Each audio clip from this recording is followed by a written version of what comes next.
తెలంగాణ సమాజానికి దిక్సూచిగా పనిచేసిన రెండు శక్తులలో ఒకటి టీఎన్జీఓఎస్ అయితే మరొకటి ఉస్మానియా యూనివర్సిటీ అని ప్రొఫెసర్ కోదండరామ్ అన్నారు. ఈ రెండూ లేని తెలంగాణను మనం ఊహించలేమని స్పష్టం చేశారు. షామీర్పేటలోని నల్సార్లో యూనివర్సిటీ ఆడిటోరియంలో జరిగిన స్టాండింగ్ కౌన్సిల్ సమావేశానికి ప్రొఫెసర్ కోదండరామ్ ముఖ్య అతిథిగా హాజరయ్యారు.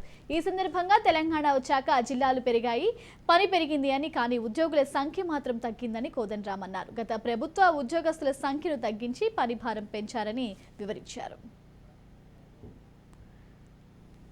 ఇవాళ అందుకని ఒక పరిస్థితి ఏంటంటే మనం ఇవన్నీ ఎందుకులే, మన పనితో మనం ఉద్యోగించుకుంటే చాలు అని మనం ఆశపడ్డాం. కానీ వాస్తవం ఏంటంటే సమాజం విధ్వంసమైపోతే మనం హాయిగా బతకడం సాధ్యం కాదనేది ఇవాళ తెలంగాణ అర్థమైనందుకు ఎవరికి అర్థం కావచ్చు. ఇవాళ మన సమస్య ఏంటంటే బడ్జెట్ను ఖాళీ చేసి అదేదో ప్రాజెక్టు కట్టిండ్రు, అందుకెళ్ళి నీళ్ళు వచ్చినా బాగుంది, అందుకెళ్ళి నీళ్ళు వచ్చే పరిస్థితి అయితే లేదు, అది ముందుగానే ఉంది. మామూలుగా ఏం చేస్తామంటే గోదావరి గంగని దాటేటప్పుడు గంగల పైసలు వేస్తాం, చిల్లర పైసలు.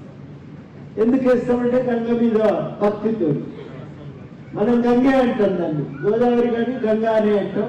అందులో పైసలు వేస్తే మనకు భక్తి, గంగమ్మ తల్లికి మనం ఒక గుర్తించినట్టుగా భావిస్తుంటాం.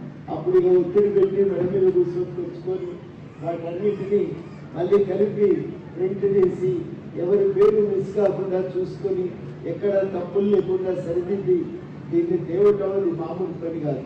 మరి రవిప్రకాష్ గారు వారి బృందం చాలా కష్టపడితే తప్ప ఇది సాధ్యమయ్యే విషయం కాదు.